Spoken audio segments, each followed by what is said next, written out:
शहर के कोने में बनी हुई एक पुरानी झुग्गी थी, जहां बारिश आती तो छत से पानी टपकता था और सर्दी आती तो हवा सीधी सीने तक लगती थी। उस झुग्गी में आमिना रहती थी, एक थकी हुई कमज़ोर सी माँ और उसकी छोटी सी बेटी नूर, जिसकी आंखों में बचपन कम और समझ ज़्यादा थी। आमिना सुबह अंधेरे में उठती, बेटी को सोते हुए देखती और धीमी आवाज़ में कहती, अल्लाह मेरी बेटी को मेरी तरह मजबूर ना बनाना। फिर वो घरों में झाड़ू पोछा करने चली जाती। नूर रोज़ स्कूल जाने वाले बच्चों को देखती, उनके बैग, उनकी हंसी और फिर अपनी माँ के फटे हुए जूते। एक दिन नूर ने हिम्मत करके पूछा, अम्मी मैं कब स्कूल जाऊंगी? आमिना ने मुस्कुराने की कोशिश की, लेकिन आंखों के आंसू रुक ना सके।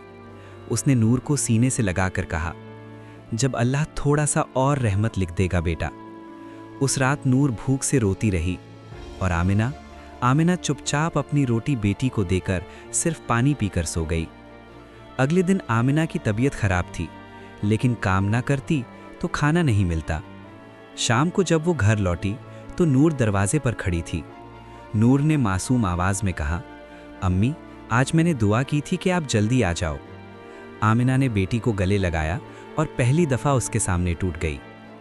उस रात आमिना ने नूर को कहानी सुनाई, मेरी बेटी बहुत बड़ी बनेगी, मेरी तरह झाड़ू नहीं उठाएगी, लोग उसका नाम इज्जत से लेंगे।